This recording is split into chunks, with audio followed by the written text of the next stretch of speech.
So here you have your regular stress polygon, and on top of that, we've added a line coming from the equation I showed on the previous slide for drilling induced tensile fractures, the condition for drilling induced tensile fracture.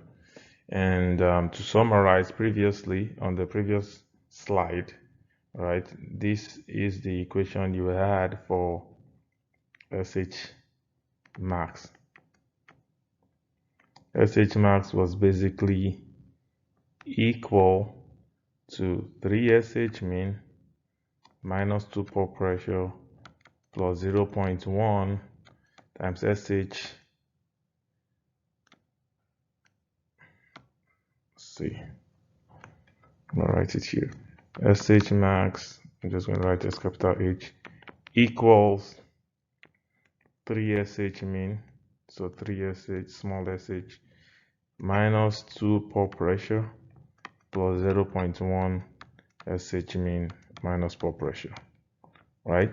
That's the expression you had previously. And this came from setting sigma 1 over sigma 3 to 3.1, but based on FFT, right, frictional faulting theory. But I had explained that this is at equilibrium, right? But before equilibrium, this guy is actually less than or equal to. So if you go in there and make those substitutions I did, well, we talked about FFT, which will be SH max minus pore pressure on top, SH mean minus pore pressure underneath, and you solve this expression, you don't have an equal sign, right? What you actually have is less than or equal to, because FFT establishes the upper bound for SH max in the strike slip faulting regime. So this is what you have. And it makes sense, right? Because it means you're going to be, SH max will be lower than this value. It's actually, there should be vertical lines, right? They're lower. It's the upper bound in the strike slip faulting regime. Very important, because in the equation, so this is strike slip faulting regime, but in the equation for drilling induced tensile fractures, the condition was SH max equals 3SH minus 2 pore pressure, which is why we said they were equal, right? I mean, they were very similar because these first terms are equal. So this is also at that point where the sigma theta minimum, right, equals the tensile fracture, which is 0. That's when you get this expression, right? How about when it's not equal to 0? When you haven't created tensile fractures. No, I'm saying it wrong. To create tensile fractures, this guy is going to have to be less than 0, right? Less than or equal to 0. So if you walk through that expression, what you will have will be SH max is greater than or equal to, right? And just for completeness, I'm going to actually work it out here, since I haven't done that before. I've done the one for strike slip before, but I haven't done this calculation before. So this is the equation you had on the slide before this. So it was discussed in the previous section.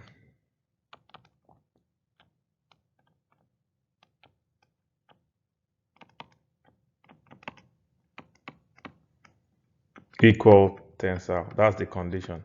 When this equals the tensile stress, then you create drilling induced tensile fractures. And in one of the slides, the author of the book had minus, but we really don't care, right? This is a very small value, and we're going to assume it's equal to 0 anyway, so the sign is irrelevant, really.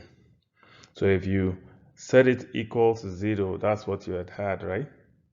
But we know that this is the minimum hoop stress which we had sketched, and it needs to be negative, right? Meaning it needs to be less than or equal to 0 to create the drilling induced tensile fracture. So this sign has to be less than or equal to.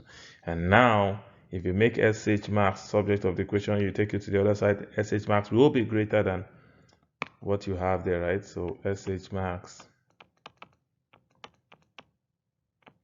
will be greater than or equal to, because it's on this side and the sign is facing that, right? Than that, which is precisely what this is. Very important. I can't emphasize that enough because I keep testing that, and it's a very key concept. That is precisely what tells you the kind of bound that the drilling induced tensile fracture exerts on your stress polygon. So because this has more space, I'm going to illustrate that within this line.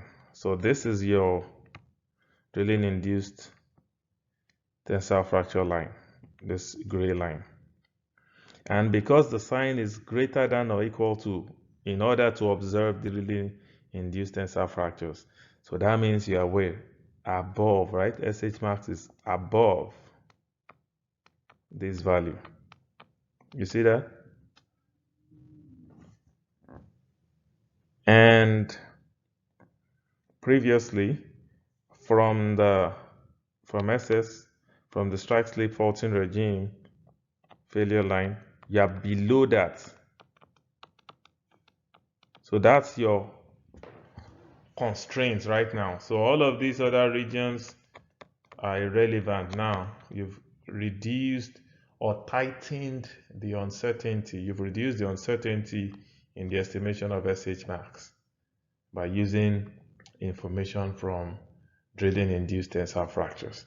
So if you observe drilling induced fractures, which is the condition here, to observe it, you have to be, SH max has to be greater than this. If you observe drilling induced fractures, then you are above the gray line and you have to be below the frictional faulting line. So now you're here. So if you know SH mean, you just draw a vertical line upwards, and this is the range of your answer. I'm going to change my color so it's going to be seen. So this is the range of SH max, because it has to be higher than this to observe drilling induced tensile fractures, and has to be lower than this just based on the strike slip faulting, the FFT for strike slip faulting regime. What if you have that line but there were no drilling induced tensile fractures observed? The conclusion is different, which is why I say it's very important.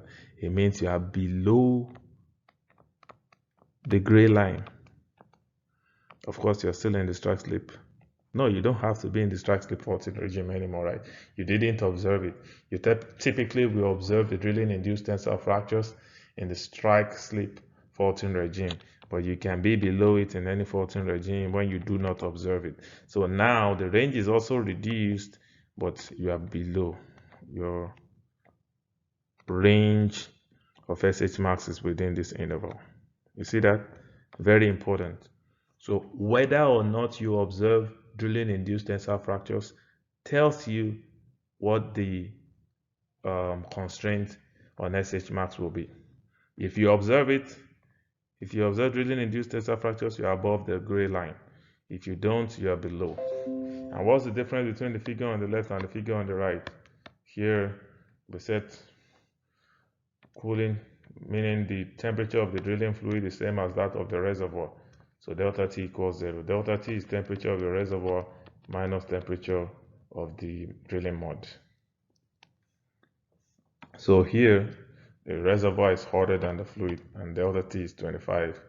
And we also introduced delta P at 6 megapascals, which is what caused the separation between the line coming from drilling induced tensile fractures and FFT for strike slip faulting regime.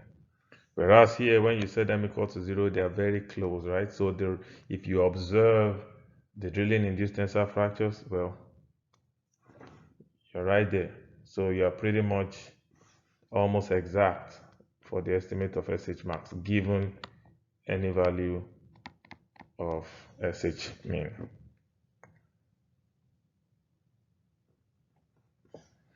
And that's what's summarized here. The information we get from drilling-induced tensor fractures helps you estimate a bound on SH max, like I explained here. Whereas here in A to the left, basically have an almost exact SH max given SH mean. And again, the interpretation on this slide assumes you observed drilling-induced tensor fracture. The story will be different if you do not. If you do not observe, you will be below the line.